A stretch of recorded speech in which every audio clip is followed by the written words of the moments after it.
Hello, Tony. Welcome to Cocoon. I don't know why I did Planet an Cocoon. introduction. Planet Cocoon. Another one of my Game Pass games I've been trying out. Actually, the first time I Yeah. ever loaded this up, we literally did like an offline spotlight of this game. It was Oh yeah, literally... because on your new monitor, I was like, okay, I was like, oh wait, this game has a So what picture happened of was, this dude okay, on it. I meant to play. I was gonna play Cocoon before my Game Pass Yeah, ended, and I was like, yeah. 'cause I got like a month trial, and I was like, okay, I'll load up Cocoon because it's a short game and I'll play through that. Then what was happening was like, oh, this new game called Persona 3 Reload came out. I'm not going to play it and enjoy it, obviously. So I'll just load it up for like 5 minutes and then play it for a bit. What ended up happening was I was like, oh god, this is one of the best games of the year. I love this. I want to try more Japanese games. And I was like, shit, I gotta buy more Game Pass. So I was like, okay. I think I ended up buying like a year of Game Pass. I was like, fuck it, I'm just gonna sub for like a year. And yeah, I've been enjoying it so far, actually. I've been playing. There's so many games that I wouldn't have otherwise tried, including like a game where you play as like this giant yellow guy, goes wow, wow, wow, wow, wow, wow, and he eats like lots of little dots. There's Yeah. there's a teaser for the next Crazy. Tangerine. Yeah. Um, but yeah, I've been. Cocoon is a genuinely really good game. So because the story was, I just got my new OLED monitor, and you were like, "Oh, it's HDR, it's HDR stuff," and I was like, Yeah, I wanted to see it and in I was game, like, not just I don't think I have a single HDR game installed right now. And you were like, "Oh, Cocoon will probably have HDR." It yeah, doesn't, but I just Windows googled has it. I just auto HDR. So we yeah. looked at Cocoon through Yeah. auto HDR, and I was like, "Oh, So I think I googled the good games for HDR and it's like, oh, it doesn't have HDR but it has auto HDR. Like, oh, okay, that's good enough. mm. So Cocoon has auto HDR." If you're wondering, Tangerine. Cocoon is a stylized puzzle game about dropping into worlds and solving puzzle into those worlds. And I guess at this point in the gameplay, I gotta spoil one of the things you'll figure out at the start, towards the start of the game. Um, Yeah, it's pretty you early on.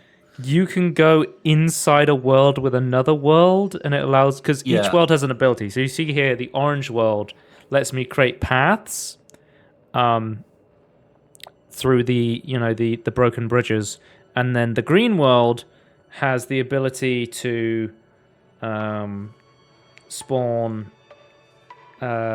It lets you jump between little up and down areas, basically. I really loved these puzzles because where you have to input a code in a certain order. Yeah. Because initially I was like, well, how am I supposed to figure that out? And then I walked around and it's always like in the It's a world environment, it'll somewhere. tell you Yeah. somewhere. And I was like, oh, that's a really cool way of doing it. Like, I think the symbols are on the bridge that I'm walking across. Yeah, on the bridge you have to activate it with the orange orb. So there's a door here that you need a robot for, but I don't have a robot in the overworld, the main world. And I It can get a robot from the green world, which is like a swamp. I love that every single like little puzzle world has its own like unique setting. Like the orange world is yeah, it like looks an really good arid desert, visually. and then Yeah, the green world is like this luscious like swamp full of like I wildlife. I was gonna Uh, say it's pretty good game like puzzle game design to lock you in at this point because like you now know that you have to like complete this puzzle that you yeah, can't go anywhere else. So you don't go somewhere else and go, oh, I was meant to be here. It's like no, you have to be here. You can't leave. Finish this puzzle. I mean, Cocoon has been described as a puzzle game that wants you to complete it. Like Yeah, it can be like make you think, but it's constantly trying to push you forward and be like, okay, you you have the tools here that you need to complete this, or you can't go here now, so you need to figure out what you need to do in this area. I really appreciate Cocoon for that. I feel like, you know me, Tony, I'm puzzly challenged, and yeah. you know, I was able to beat Cocoon without looking anything up. So I I, think that's sort of. I don't think I'm like great at puzzles, but I do enjoy I quite don't a lot think of I'm that puzzle bad at stuff. puzzles. I'm just always bad at puzzles on No, no. camera. I'm always Yeah, like, there's definitely it makes it worth being parent for 100%. But I think I enjoy them like more than you. I would say like I've played more puzzle games. I want to say, but I think I appreciate this because like it's like cleverly. A, it looks great, and it's like cleverly like put you in a way that you're still solving it, but it's still like pushing you in the right direction. I like in puzzle case you games go astray. with pre-designed rules. Yeah. And for me, so my favorite puzzle game of all time is Portal and the Portal series, Portal 1 and Yeah, Portal 2. that was good. And that game goes, here's the rules, figure out how to Yeah. solve them in interesting ways. And Yeah. I think Cocoon sort of hits that stride of, here's the rules. Orange world, build bridge. Green world, Yeah. can make you teleport up platforms, and then it goes, okay, here's a scenario you've never been in. How do you use the tools that we've taught you in order to solve this? Combine it. And that's the sort of puzzle game I really like. Like, I hate puzzle games that are like, oh, you had to use an arbitrary item that you've never seen before on some random stuff that was hidden somewhere, and it's just like, okay, how was I supposed to know to do that? Yet. Yeah. Yeah, I think if you're making a puzzle game that generally like look at like what I'm not saying like copy Cocoon, but look like what it's doing like to help the user or the player figure stuff out in an interesting way that doesn't just solve it for them. Like, but yeah, basically, we were like, respect. let's load up a game before, because I think it was my birthday. Like, we're having some friends round, yeah. I was like, let's load up a game quickly while we wait for our other friends to arrive. And I think we just sat down and played Cocoon for like an hour straight. I was like, I just kept playing it. I was there first, was so fun. and we're just waiting for other people to set up. We just played this instead. I can't say I enjoyed the time. You know, I was like, this was really fun. This and one thing, Steam Deck OLED game. Yeah, for sure. Really, really good looking on an OLED for sure. Yeah, it was good looking on my OLED, so I can tell you that much. What was I gonna say? One thing I didn't know about Cocoon is, as well as puzzles, there's actually boss fights in this game, which I was not expecting. Like puzzle bosses. It's like puzzle boss fights. Yeah, you basically but still a boss fight. Have to use your abilities to solve how to hit the boss and take. Yeah, you're not like going like, oh, I have to mash and attack it. It's like no, you have to like, it will lock you off from doing it. So you have to do a specific thing to do this, to be able to actually activate. To be able to activate, be able to hit them. But yeah, the cool thing about Cocoon is it's all very like nature and life based. Like you have you're like an insect, and then the bosses will be like living insects, and there's nests that you interact with. Like I love the really art style and the aesthetics of it's like biomechanical stuff as well. Yeah. Which I think is really, really cool. It's not like a super long game, Cocoon, which is why I think it took me 5 hours to beat it. I think most people say it maybe takes about 4 hours to play, maybe I took a little bit longer, but it took me about 5 hours. But yeah, it's beautiful visually. Puzzles are well designed. I think one of the only things, like, I think I gave it 4.5 stars, and one of the only sections I didn't like is towards the end of the game. There's these sections where you have to input shots on like a time-based thing. So you climb up this tower and you have to shoot these evil things, and if you miss and you don't do it in a certain amount of time, it makes you reset from the beginning. Yeah. And there was one of the final ones of those. I was like fucking losing it. I was like, I just want to keep doing the interesting puzzles. I don't care about these annoying like time input based stuff.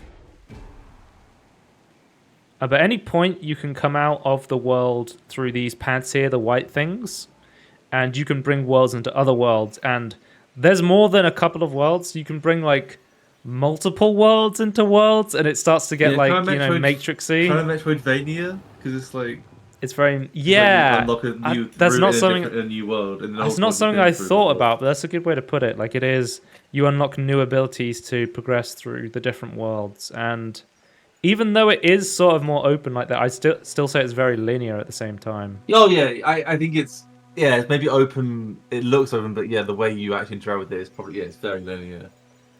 I don't want to talk too much about the actual physical puzzle solving stuff though, because inside Cocoon there is so many like what I would like to call the classic puzzle game thing of the eureka moments. The aha moment, where it's like, oh my god, Eureka's good I as well. can't believe I'm supposed to do it. Like, that's insane. Like, I've been able to do that this whole time. Like, that's nuts. Like, I specifically remember I was talking about there's a story moment where I was like, what the fuck? Like, there's some story moments as well on top of the actual puzzle solving. It's like, it's a good mix. But yeah, there's a lot of great moments there. It's like, okay, I can't believe I'm allowed to do that, and it's like there's so many great story beat moments. But I would say I would genuinely recommend Cocoon to anyone. Like, even if you're not into puzzle games, it is genuinely feels like a puzzle game that wants you to beat it, and the art and the story and everything is just beautiful. And I'd recommend most people to try this at least. Fantastic game. Awesome. But yeah, let's also talk about another game with puzzle in it, Celeste. There's slight platforming in Cocoon, not that much, but then there's puzzling in Celeste, but it's much more of a platforming game. Very much so a precision platforming game, I would say, which typically I'm not a big fan of precision platforming games. Like, I famously played Crash Bandicoot, the entirety of Crash Bandicoot 1. I was like, I hate this game. Because I heard that people were like, oh, the second game gets so much better. And I was like, okay, I will finish Crash Bandicoot 1. And then I played the Crash Bandicoot 2, and I was like, nope, still don't like this. So I think Celeste had a lot to prove to me personally. And I went into it knowing I might not like it. Immediately, I think I didn't click with Celeste a lot immediately, because it was that precision platforming, and it's very tough very quickly. It puts a lot on you very quickly as a player. Oh yeah, by the way, this footage you're seeing right now is recorded on a plane on a Steam Deck about, I don't know, how high do plane... I'm in the middle of the fucking air playing this right now. I'm literally above the mountains, trying to climb the mountain right now. Above the clouds. Yeah. But I think it's just fucking awesome that this is a great Steam Deck game for sure. I played the entire game on a plane flight in 2 halves. So I had 2 4-hour flights, one to Greece, Rhodes and back, and it was great. It's a super lightweight game. So it was basic. I had a portable charger with me. My Steam Deck never ran out of battery on the base LCD Steam Deck, and it also was charging the battery while playing. Because the cool thing with the Steam Deck you can lower the TDP, and I think I had this on a 8 TDP or something like that, and it was because the standard is a 15 watt TDP. Yeah. And essentially you're just, you're gaining battery at that point playing through it. Because I think you can get crazy numbers on Celeste with the Steam Deck earlier. I think you can play it for 8 hours or something like that, which is crazy. Yeah, I think I've seen people say that, yeah. So it's definitely an awesome lightweight game, and even though it is a lightweight game, that does not mean this game's not worth playing. This game is fucking phenomenal.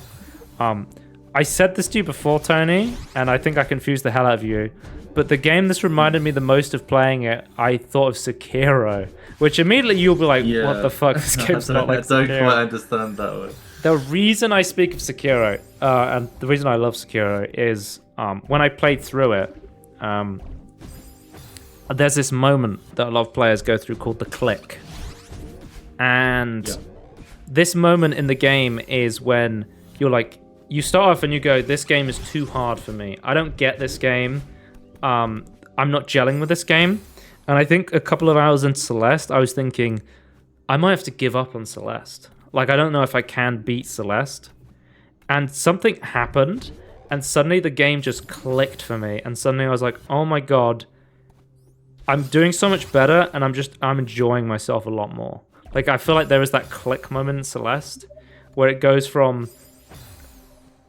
I kind of suck at this game, to, oh my god, this game is so much easier now, because it's like that Genichiro, it's like a roadblock, where the game starts out harder, and it immediately goes, okay, you're being chased across the screen. You have to immediately go. You have to do all this precision platforming really quickly, and it's daunting at first. But because it gives you so much responsibility so quickly, it's like, oh, wait, I'm at a slower part now, and I feel like I'm doing so much better, and I'm feeling like I have such a better understanding of the game.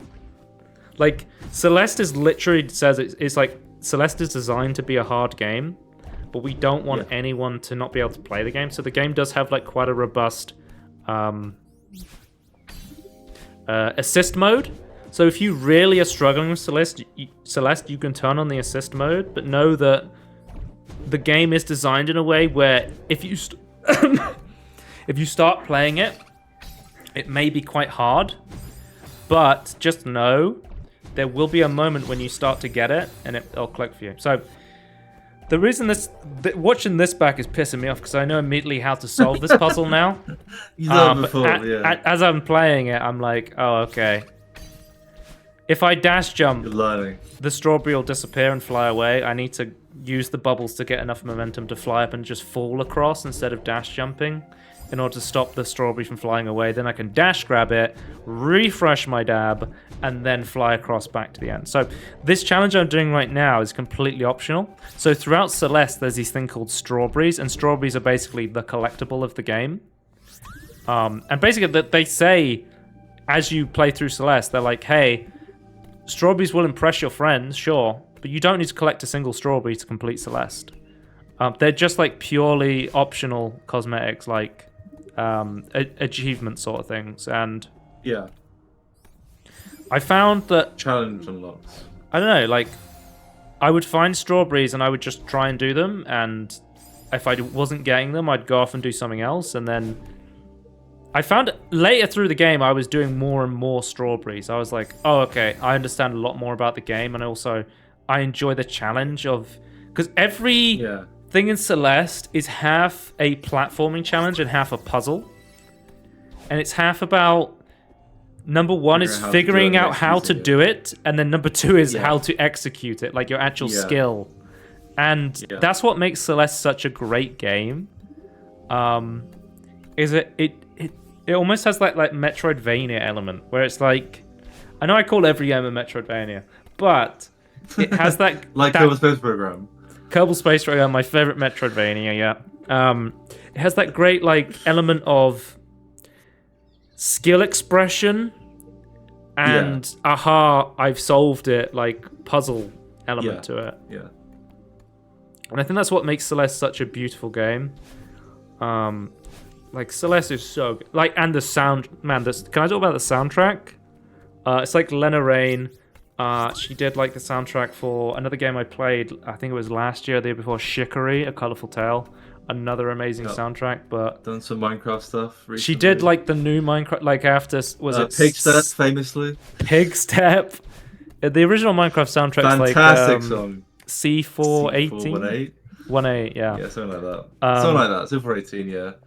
And he did a great job. I'm a big fan of Dog and Cat, you know?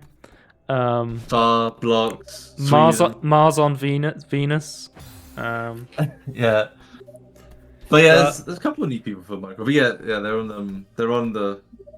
I think they've done all of the ones since 1.16. They've added some new songs to Minecraft. So yeah, very good musician. I think my favorite track from Celeste soundtrack has got to be Resurrections. Like an amazing track, really relaxing, and it builds up and really cool. But the whole soundtrack is fantastic, and I love reading the YouTube comments on the Celeste soundtrack because half of them are like the original Celeste soundtrack is like talking about all the emotional points of the story. The story of Celeste is really cool because you get to play as this character called Madeline. And you have an evil side called Badlin, who you're fighting a lot in the story of the game. And the whole idea is it's like... Oh man, I'm going for Tangerine. But the whole idea of the story of Celeste is fighting a part of yourself that you don't want, but realizing that you need that part of yourself to be whole. Like, Badlin represents Madeline's anxiety and depression and like feeling like you don't belong. But she also has great strength that those raw emotions give to you, that Madeline needs, which I think is, and it's about like coming together and accepting those parts of yourself. And I think like that's what makes the story of Celeste like so impactful to a lot of people. Like I feel like a lot of people play through Celeste and like, oh, I get so much more about yourself as well. Also, there's a certain point in Celeste where they're like, you need to relax, and they basically get you to make this feather float up and down in the sky, and eventually like the background fades out and you're literally just focusing on this feather going up and down, and it actually just helps you breathe slower and calms you down. And I was sitting on the plane and I was like, I'm so relaxed right now. And I was like, because I feel like some of Celeste can be quite stressful. Like there's a death counter in every level, and I feel like most of the levels in Celeste were like, oh, I died 300 times trying to beat this level of Celeste. And it's like, I never felt angry playing Celeste really, though. It always felt like I wanted to keep going. From it. Yeah. Yeah. I always felt like I was progressing no matter what I was doing in Celeste. Like I always felt like even if I was dying 20 times on the same part, I was always like, oh, I get the puzzle of what I'm supposed to be doing now, or oh, I'm much better at executing this now. That's really hard to do, like to feel like you're progressing even in failure. Like it's really hard to have games to do that. Celeste, because Celeste is a game like is about a game about climbing a mountain, and throughout playing Celeste, there's like your self battling's like, you're not gonna make this, you won't do it. There's this woman on the mountain, and she's like, ha ha ha, you're so stupid, you'll never make it. And I was like, I'm gonna climb that fucking mountain. I'm gonna make it up, because I'm gonna sit on a plane for the next 4 hours, and I have nothing else to do. I'm gonna climb that fucking mountain. You think I'm gonna give up? You think I'm gonna look something up? I can. I'm on the fucking middle of nowhere in the sky. I can't look up a guide. I'm just gonna keep playing the game. And I don't know, I feel like it was a cool way to play the game, because there's always that temptation when you play a game to be like, oh, I'm not sure how to solve this puzzle, let me look something up. But like being literally unable to do that is like an interesting thing to do. Another thing to mention is Celeste is a game where inputs matter a lot. So I found through playing Celeste, I think I'm a really lazy analog player. Because in most games, like 3D games, you can just go, oh, I want to go up and to the left, right? I kind of want to go up, and I kind of want to go left, and I'll just go in a general direction. Celeste is a game where you need to input direct commands. So going up is very different from going up and left, and is very different from going left. And I feel like Celeste might even be a game that's good with a D-pad. Like, do you know like the Xbox Elite controller with like the 8 octagon D-pad? I tried it with the D-pad of the Steam Deck, and I didn't get along with it. I still preferred the analog stick. But I feel like the Xbox Elite controller, where you have that like that specific click for up and left rather than just up on like a 4-pronged D-pad, might actually be a lot better. Like I'd love to go back and try this game again on my PC with the Elite controller and 120 FPS plus, right? Because I only play this at 60 on my Steam Deck, and you know, you could play it on the Steam Deck OLED at 90, or your high-end PC at like 120. While I was definitely a lot more different than 60. Yeah, for sure. Also, I wanted to point out, I can't skip through this footage. I can only play it once and then play all the way through. When I was on the plane, I was like, oh, I'll record this mid-flight, and I was using Decky Recorder, which is a program that works like 50% of the time anyway. But I was under-watting the Steam Deck to get more battery life, and then I started recording, and it crashed on me, like the game and the recording, and I was like, oh shit. Luckily, I think I just went back to the start of the level, and I wasn't that annoyed, because I knew how to do most of the stuff I'd already done, and I was like, oh, and I know that I've executed it before, so I can do it again. That's like a really powerful thing about Celeste, is even if I got to the end of a big level and I died, I was like, well, I've been here once before, obviously I can do it again, right? Yeah. Like, it doesn't matter if I fail, because like failure is just the start of trying again. Yeah. I don't know. So I think so. Like the reason I talk about Sekiro when I think of Celeste is it's a game. They're both games that teach you determination and what's the word? They teach you the act of not being afraid to make mistakes and the act of perfecting a skill. Yeah. And I just really appreciate Celeste. It's a short game. It's only about 8 hours long, which I guess that's not really a short game. A medium game? Yeah, I don't know what's a short game anymore because Assassin's Creed Valhalla is like 150 hours long, and then people are like 8 hours. 8 hours is a short game, and I'm like, I was like, every game used to be 8 hours long. What do you mean? Yeah. I feel like 20, 30 hours was considered long back in the day. But I could be misremembering. I don't know. I'd have to go back and see how long it actually takes me to finish those games. No. Anyway, so the soundtrack, I'll Tangerine off. A lot of the tracks talking about the cool emotional moments in the game. And then inside Celeste, I found a couple. There's these things called B-side tapes, which are like physical cassette tapes inside the game. And when you collect these, they allow you to play a B-side version of the map. And apparently they're insanely hard compared to the base ones. So maybe I'll go back and play the B-sides one day, but I'm like, I'm not in any rush to try the B-sides because I know how challenging they are. Yeah. Because after I beat the main game and got like the credit roll and stuff, I unlocked something called the core. And with the core, I think I need to go back and collect a bunch of collectibles in the previous levels. But I was like, oh, I'll wait until I replay through Celeste on my PC or you know. Because I'm just trying to play as much different stuff as possible. I've talked about this before with Game Pass and stuff. I don't replay a lot of games. But Celeste is a game I really want to play more of at some point. I have so many games that I'm playing through at the moment, but yeah. Celeste is it's a hardcore platforming game that builds you into a player that's strong enough to beat a hardcore platforming game. Like, that's how I feel about the From Software games are challenging games that build you into a player who can beat them.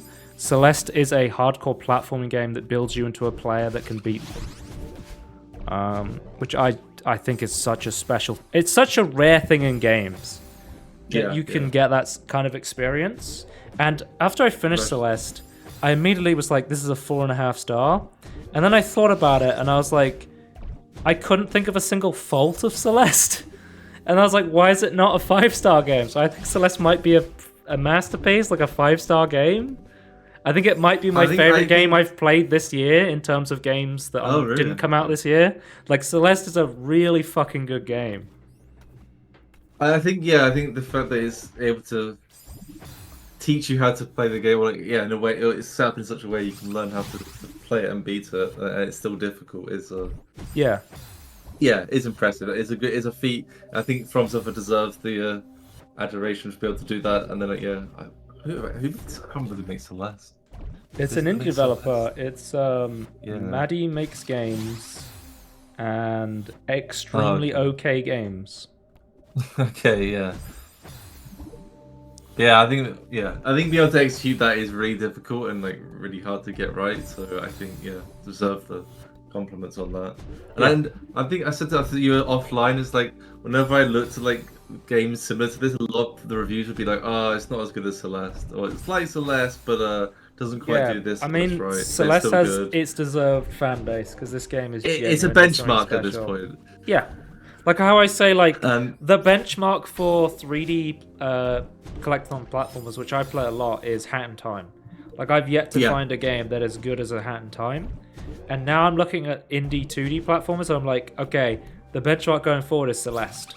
Because Celeste is fucking phenomenal. Now I now understand more why it is. I need to actually play it myself. Like, I haven't even talked about the mechanics of the game, and I'm still gushing. Like, the way Celeste works is... There's so many different mechanics as well. You can climb in Celeste. That's one of the first things you'll learn, because apparently when the developer released the Celeste 64, the 3D version, people didn't know you could climb, and it was confusing the hell out of people because the first obstacle was a mountain cliff thing you need to climb. Oh, right. Which would have confused me if I had not played Celeste. I guess we're going to do a spotlight. We're going to do a spotlight on that at some point because that's a really interesting game. Yeah. But what was I going to say? Celeste, you have a dash, and then it resets every time you touch solid ground. You have a climb. Yeah, makes sense. That you exhaust from over time, so you can only climb so much. But wall jumping doesn't take away any of your stamina. And I don't think it was until like halfway through the game I realized how important this was. There's really simple mechanics in Celeste, and there's way more mechanics that get added through like these platforms move when you dash, or the orange orbs, which don't require you to use a dash, but will send you shooting out in the direction that you're aiming. And I think this area is called like the Hall of Mirrors or the Mirrors of Illusion. Or there's like 8 chapters to Celeste, and this is like over halfway through. I think this is like chapter 5 or something.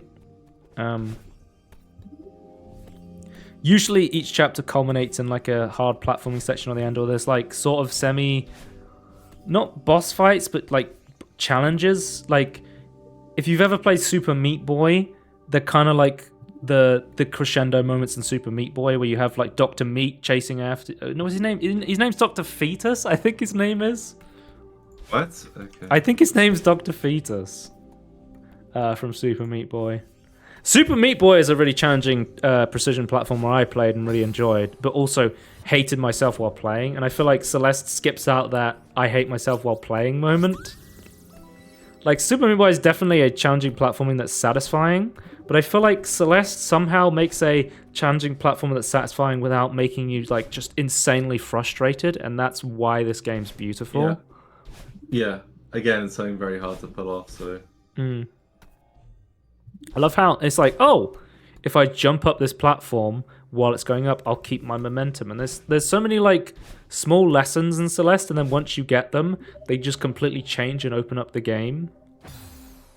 But yeah. Oh, by the way, there's no playtime for Celeste while you're playing an offline mode. So if you're playing on an airplane, it doesn't count my 8 hours that I played. So 2 minutes for 9 achievements, right? I've played 2 minutes of Celeste and I've completed the game and got every achievement. So I think I might hold the world record for speedrunning Celeste. So there it is. But yeah, there's 2 genuinely amazing games I've been playing. One through Game Pass, a very great puzzle game, and one through my Steam Deck, playing it on the plane through Steam. So yeah. Highly recommend both COCOON and Celeste. Especially Celeste, because it's something special. And we'll see you next time. Goodbye. Bye.